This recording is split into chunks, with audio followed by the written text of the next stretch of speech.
안녕하세요. 현성 기자입니다. 세계의 회담이라고 불린 북미 정상회담이 무사히 마쳤습니다. 이 회담을 전 세계에서 많은 분들이 지켜보고 응원해 주었는데요. 제 주위의 미국 분들도 관심과 지지가 굉장했습니다.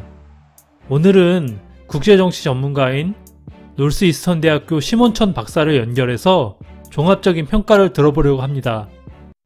심원천 박사님 안녕하세요. 안녕하세요. 네, 오늘은 북미 정상회담에 대한 전반적인 평가를 심원천 박사님에게서 들어보려고 합니다. 박사님 어떻게 보셨나요?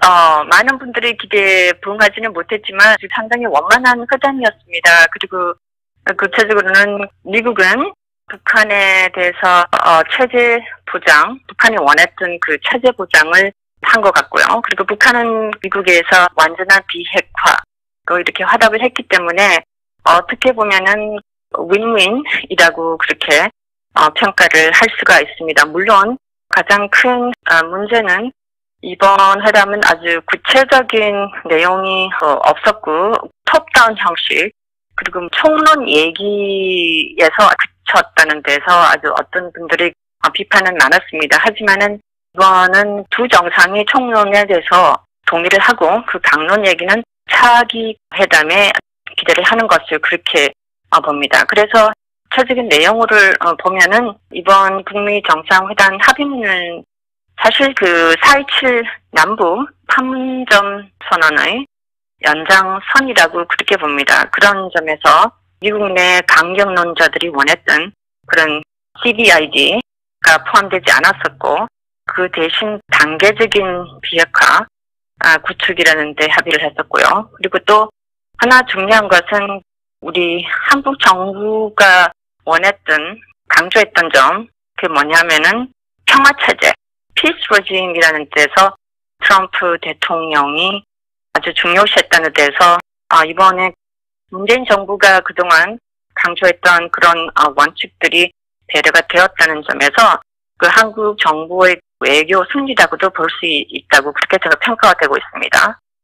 그리고 많은 분들이 궁금해할 것 같은데요.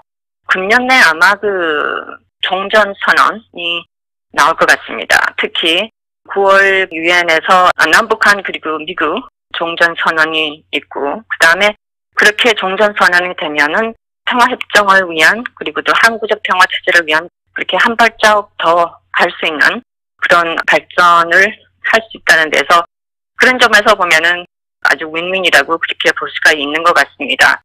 그리고 또 다른 면에서 보면은 이번 북미 정상회담도 사실 많은 분들이 이제 뭐 거의 기억하실지는 모르겠지만 그 문재인 대통령의 베를린 구상이 아마 한 발 하나하나 이렇게 실현되고 있다는 그런 쪽으로 보면 되겠습니다. 그리고 그렇게 실현된다는 문제는 뭐냐 하면은 지난 선거에도 나타났다시피 지금 우리 그 촛불혁명에서부터 이런 그리고 민주화에 대한 그 국민들의 열망 그리고 문재인 정부에 대한 그런 아주 절대적인 지지 여기에서 국제적으로도 아마 한국 민주주의에 대한 그런 평가 아주 높은 평가로 인해서 그래서 문재인 대통령의 그 베를린 구상이 다시 한번 부각되는 것으로 그렇게 평가가 됩니다.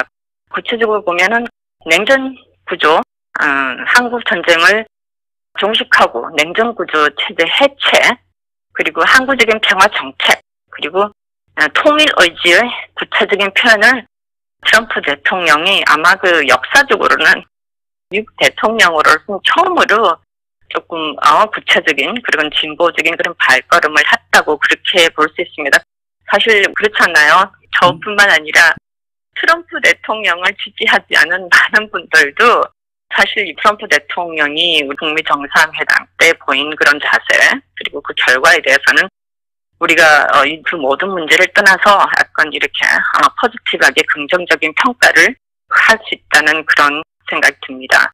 그래서 이제 앞으로 우리 남은 문제는 큰 그림은 이제 그려졌고 더 중요한 것이 뭐냐면은 구체적으로 어떻게 그 큰 그림을 이제 이해할 수 있는가 거기서 문제인데 거기서 아마 기자님도 그렇고 미국 그 재미동포 그리고 미국 내에서도 지금 우리 시민단체들이 솔직히 저도 거기에 좀 포함이 돼 있지만은 정말 많은 노력을 했습니다. 여기까지 올 때까지. 그런 점에서 우리가 서로 함께 고민을 하고 이제부터 저는 시작이라고 그렇게 생각합니다. 더 많은 노력을 해야 되겠습니다.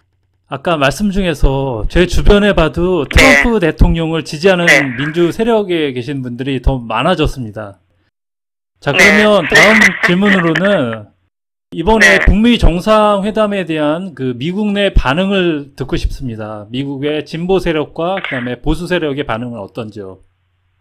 네, 참 재밌는 현상이 나왔는데요. 원래 저희들 생각하기에는 평화는 이렇게 민주당이 더 지지를 할 것이다 이렇게 생각했는데 그 정반대의 결과가 지금 나오고 있습니다. 미국 국민들의 그 전체 여론은 최근 어제 나온 여론조사를 보면은 트럼프 대통령의 그런 반트럼프 정말 그런 평가에도 불구하고 51%가 넘는 미국 국민들이 북미 정상회담을 지지한다 이렇게 나왔습니다. 그래서 반트럼프 그런 여론을 감안하면은 상당히 좀 그야말로 그 트럼프 대통령이 한 정책 중에서는 가장 많은 지지를 받았다고 그렇게 평가가 됩니다. 그런 면에서 아주 상당히 중요한 것이죠. 그리고 또 북한 때문에 이번 북미 정상 때문에 트럼프 지지율이 좀 올라갔습니다. 네, 그 중요한 것은 뭐냐면 역시 미국 국민들은 북미 정상회담 지지한다 이렇게 평가를 하면 됩니다. 우리 그 한국 언론을 봐서도 우리는 한국 국민들은 70%, 80% 이렇게 지지를 하고 있습니다. 근데 이제 참 재밌는 것은 제가 2월 11일, 12일, 13일 워싱턴 DC에서 우리 그 코리아 피스 네트워크의 그 회원으로서 제가 미국 상원 의원들에게 한반도 평화를 위해서 거기에서 이제 덱터르 로비에 대해서 제가 참가를 했습니다. 그래서 전 솔직히 말해서 처음으로 미국 상원 의원들, 지도자들, 보좌관들을 제가 만났습니다. 우리 그룹에서는 거의 6명 보좌관들의 그룹을 만났습니다. 근데 전 정말 깜짝 놀란 것이 저희 기대에는 민주당에서, 그러니까 모든 민주당 상원 의원이었는데 이분들의 의견이 이렇습니다. 첫째, 트럼프가 하는 정책은 무엇이든 반대한다. 그렇기 때문에 북미 정상회담도 그냥 완전히 그야말로 그렇게 지지를 할 수가 없다.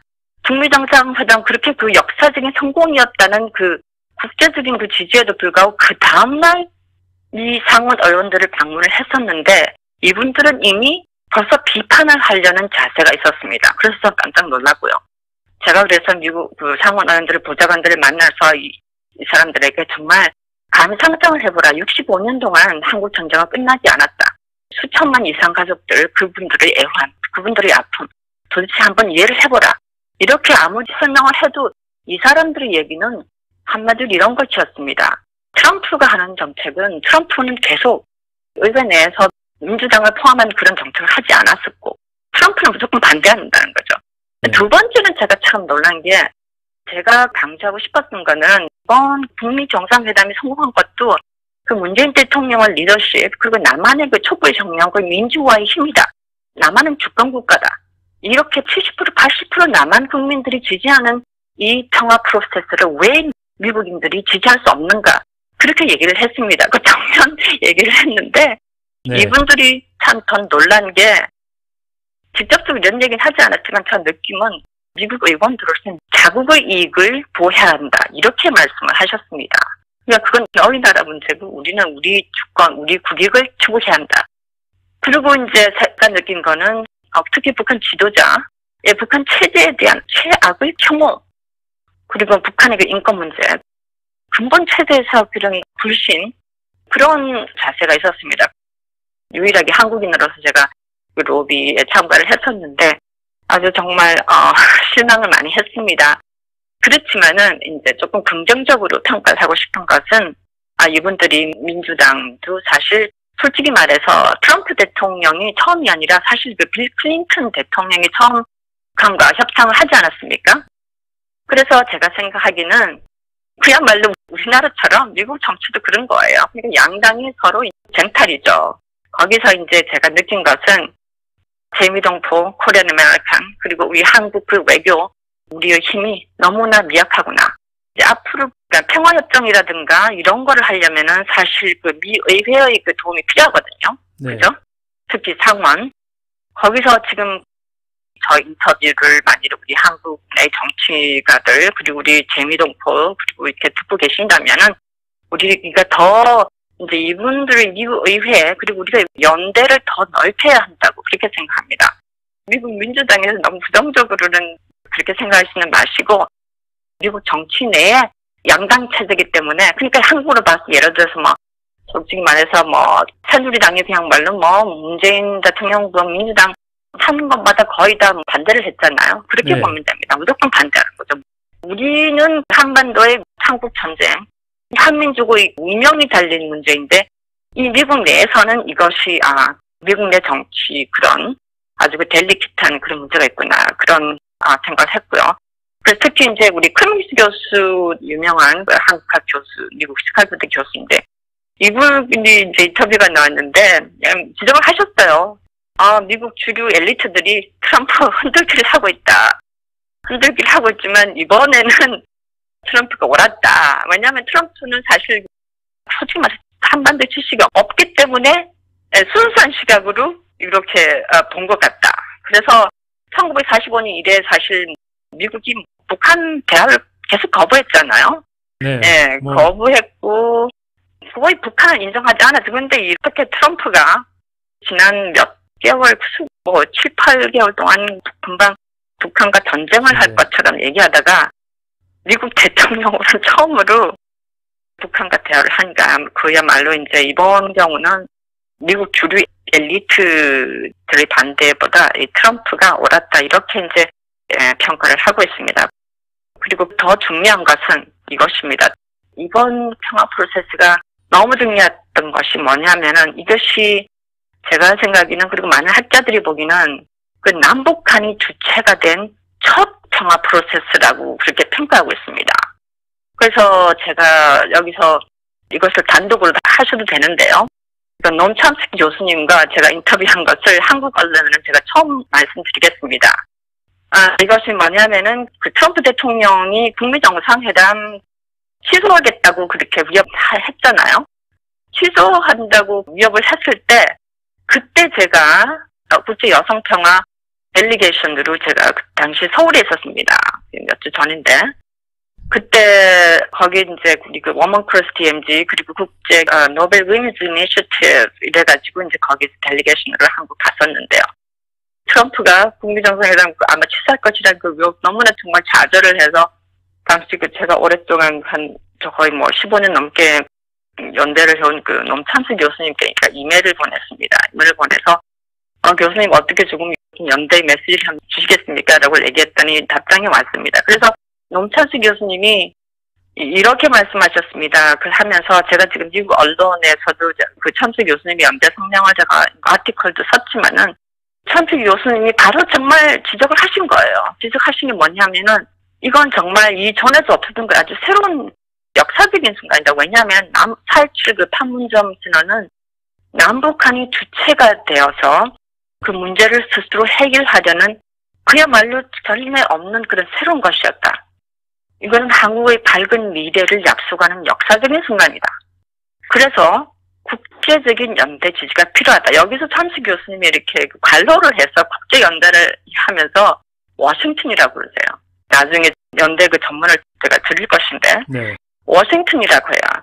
그러시면서 첨스키 교수님 하시는 말씀이 이렇게 중요한 사상 처음으로 역사적으로 남북한이 이렇게 오랫동안 기다려서 우리가 주체가 되어서 문제를 해결을 하려고 하는데 왜 미국이 도움을 주지를 못하고 이렇게 뭐 존 볼튼이라든지 이런 사람들이 방해를 하는가. 그래서 여기서 하시는 말씀이 절대적인 지지를 아예 할 수 없으면은 워싱턴은 방해하지 마라 이런 메시지였습니다. 그러면서 하시는 말씀이 판문점 선언을 이행할 수 있는 그 결단력과 그리고 국민들이 노엄 첨스키 교수님이 우리 한국 국민들에게 이제 말씀하시는 거죠. 결단력을 가져라. 결단력과 그리고 미국으로 봐서는 국제 시민들은 선의의 지지가 필요하다. 그리고 이렇게 역사적인 노래를 지지하는 것이 미국의 임무다. 이렇게 이제 그런 연대 메시지가 맞습니다. 그래서 제가 생각하기는 이번엔 그렇게 아주 뭐 짧은 연대 성명이었지만은 제가 생각하기엔 첨스키 교수님이 정말 그 전국을 찌른 것 같습니다. 네, 추가 질문 하나 드리겠습니다. 네.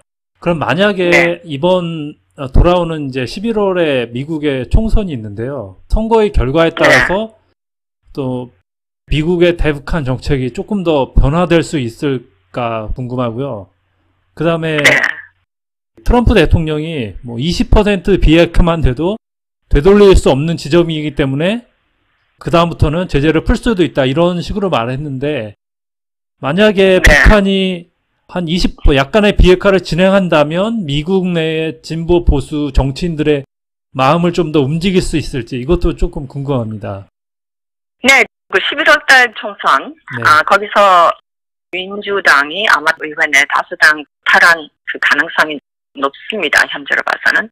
그래서 저희들은 더 이제 아까 이전에서 말씀드렸다시피 민주당 그리고 의회 내에 대한 외교를 좀 해야 될 것 같고요.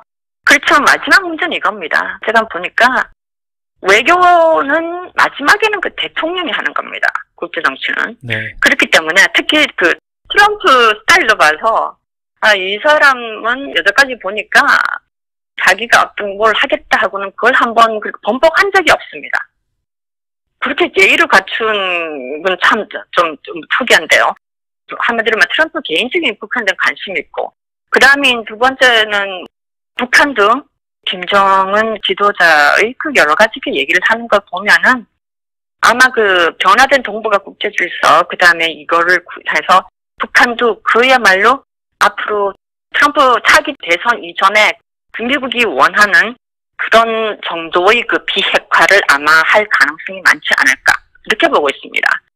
우리가 어떻게 연결을 해야 되냐면은 여러분들이 지금 많이 그 북한 인권 문제를 지금 얘기하고 있잖아요. 그 북한의 그 인권 문제 어떻게 해결하고 있냐 그런 것도 솔직히 북한을 경제 제재를 해제하고 북한 사람들이 잘 살게 되고 그렇게 되면 북한의 인권 문제도 자연스럽게 해결할 수 있다.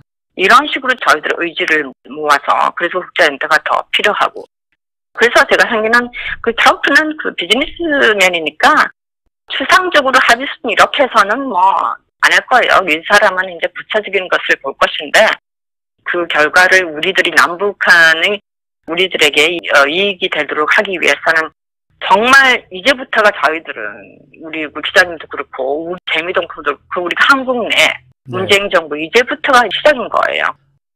네, 알겠습니다. 오늘 인터뷰 감사합니다. 네, 고맙습니다.